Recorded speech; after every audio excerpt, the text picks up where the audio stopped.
Nah, ketika kita melihat prosesnya para ulama ini, ambil pelajaran sebanyak-banyak dari para ulama.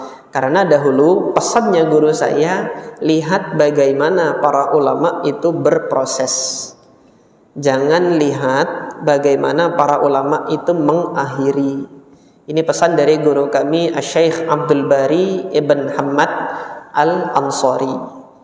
Ayahnya Syekh Abdul Bari ini muhaddis besarnya Madinah. Artinya ahli hadisnya yang paling dituakan di Madinah, tapi beliau sudah wafat jauh sebelum Syekh Abdul Muhsin Al-Badr yang sekarang masih hidup. Ayahnya dari Syekh Abdul Razak itu di Madinah. Syekh Hamad Al-Ansari ini, beliau punya putra, ya putra beliau yaitu Syekh Abdul Bari Ibn Hamad Al-Ansari. Ini salah satu guru kami, salah satu dosen kami di Madinah. Beliau berpesan seperti itu. ألا نتوكل على الله وقد هدانا سبلنا ولنصبرن على ما آذيتمونا وعلى الله فليتوكل المتوكلون. Nah, sampai di sini daripada kita semakin berpelik-pelik dalam masalah ini, insya Allah ini jawaban saya. Insya Allah ini jawaban saya. Kalau antum tanya, terus kita gimana Ustaz? Ini jawaban saya. Antum silahkan nanti ikut apa yang saya jelaskan dalam perkara ini, gitu kan. Atau nanti ketika antum mendapati ada asatidzah yang lebih kuat menyampaikan hujjahnya, silahkan. Karena di sini permasalahan ini adalah permasalahan khilafiyah ijtihadiyah. Ada dua pihak sahabat yang berbeda. Ketika seorang muslim nanti berpegang dengan salah satu dari apa yang para sahabat berpendapat, dia masih di dalam sunnah, belum keluar dari sunnah. Masih ingat kan pernyataan Imam Aun ibn Abdillah kemarin, bahwasanya saya itu lebih menyenangi kalau para sahabat khilaf. Kalau saya ambil satu saja dari pendapat di antara mereka yang khilaf, saya masih berada dalam koridor sunnah, belum keluar saya dari sunnah, gitu loh. Tetapi kalau mereka sudah berijma, ada satu yang menyelisihi, maka yang menyelisihi inilah yang keluar dari sunnah. Allahu ta'ala a'lam. Ini yang saya pandang, bahwasanya menyentuh kemaluan tidak batal wudunya. Terus bagaimana menjawab hadis-hadis ini? Hadis Talaq Ibn Ali tadi sahih, dan itu yang menjadi pokok pegangan, bahwasanya menyentuh kemaluan dia tidak batal. Karena Nabi sendiri yang mengatakan, la innama huwa bat'atun minka, dia bagian dari tubuh kalian. Adapun hadis busroh, kenapa kok disuruh wudu? Maksimal di dalam hadis busroh itu perintah untuk wudu ketika menyentuh zakar. Tidak didapati keterangan ketika menyentuh zakar atau menyentuh farji wanita batal wudunya, itu tidak ada keterangan yang tegas. Antum silahkan simak kembali hadisnya busroh itu. Hadis busroh itu apa? Yang memegang kemaluan hendaknya berwudu. Perintah kan? Ketika Rasulullah SAW memerintahkan, itu ada dua derajat kemungkinan. Derajat yang dipaksa sama derajat yang dianjurkan. Jelas ya? Kalau Rasulullah memerintahkan sesuatu, Allah dan Rasulnya memerintahkan sesuatu, ada dua kemungkinan tingkatan perintah. Tingkatan perintah yang pertama itu dengan paksaan. Kalau tidak dilaksanakan ada ancaman dosa. Ini yang disebut perintah wajib. Perintah yang kedua, yang tanpa paksaan. Kalau dia tanpa paksaan, mereka yang tidak melaksanakannya tidak ada ancaman dosa, gitu loh.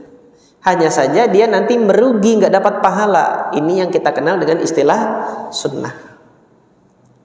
Kira-kira perintahnya Rasulullah dalam hadis busrah tadi, barang siapa yang memegang zakarnya hendaknya dia berwudu, ini kira-kira tingkatan perintah yang dipaksa atau dianjurkan? Dianjurkan, karena adanya hadis Talaq bin Ali tadi. Hadis Talaq bin Ali menyatakan nggak batal. Kalau nggak ada hadis Talaq bin Ali mungkin jadi wajib ini gitu. Inilah cara kita mengkompromikan dua hadis ini agar dua-duanya bisa kita amalkan. Jadi kalau antum menyentuh kemaluan ya udah wudu aja. Tetapi tanpa meyakini batal wudunya. Tetapi ini saya menyenangi kalau berwudu. Itu saja istihbaban. Ini yang bisa kita pelajari dari dua hadis ini. Mudah-mudahan ikhwas sekalian tidak bingung terhadap dua hadis ini. Demikian prosesnya para ulama itu menjelaskan kepada kita, gitu kan. Nah, ketika kita melihat prosesnya para ulama ini, ambil pelajaran sebanyak-banyak dari para ulama. Karena dahulu pesannya guru saya, lihat bagaimana para ulama itu berproses. Jangan lihat bagaimana para ulama itu mengakhiri. Ini pesan dari guru kami Syekh Abdul Bari Ibn Hamad Al-Ansari. Ayahnya Syekh Abdul Bari ini muhaddis besarnya Madinah. Artinya ahli hadisnya yang paling dituakan di Madinah, tapi beliau sudah wafat jauh sebelum Syekh Abdul Muhsin Al-Badr yang sekarang masih hidup. Ayahnya dari Syekh Abdul Razak itu di Madinah. Syekh Hamad Al-Ansari ini beliau punya putra, ya putra beliau yaitu Syekh Abdul Bari Ibn Hamad Al-Ansari. Ini salah satu guru kami, salah satu dosen kami di Madinah. Beliau berpesan seperti itu. Unzuru kaifa bada'al ulama'u wa la tanzuru kaifa intahal ulama' wa la tanzuru haitsu intahu. Unzuru haitsu ibtada'al ulama'. Lihat bagaimana para ulama itu memulai melakukan proses menuntut ilmu, proses untuk menjelaskan perkara-perkara yang pelik ini. Prosesnya itu lihat. Tapi jangan lihat dari mana mereka mengakhiri. Nah, inilah mungkin yang dinyatakan oleh sebagian asatidzah itu bermadhab itu apa yang diakhiri oleh para ulama.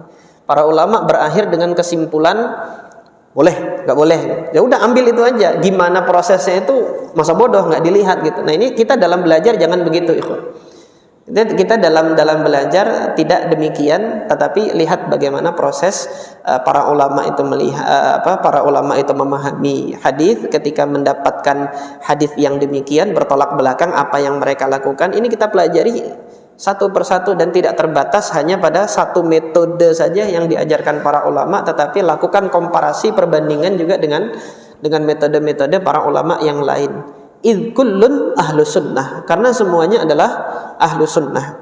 Maka mari kita adopsi metode-metode mereka, terutama di dalam fikih ini, hingga kita nanti tidak kebingungan di dalam beragama ini. Bagi teman-teman yang memang perangkatnya untuk berijtihad dan memahami ini memang susah gitu loh, silahkan mereka untuk bertaklid, dan ini boleh untuk bertaklid. Boleh ini untuk bertaklid ini boleh. Kenapa kok boleh? Imam Ahmad sendiri bertaklid gitu loh. Sudah isya belum ya? Sebentar lagi ya. Antum nanti baca di buku saya. Saya sudah kutip pernyataannya Al-Imam Ahmad Ibn Hanbal. Beliau menyatakan kalau saya menghadapi satu permasalahan yang saya tidak mendapati hadis sahih di situ, fa ana aqulu biqauli Syafi'i.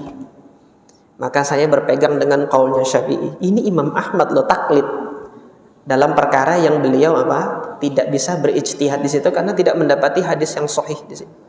Antum lihat mana pendapatnya Imam Ahmad yang sama dengan Imam Syafi'i? Nyentuh. Kemarin menyentuh wanita batal atau tidak wudunya? Batal Imam Ahmad. Kenapa tidak ada hadis sahih yang menjelaskan itu? Ya udah, ya saya ikut Imam Syafi'i, batal.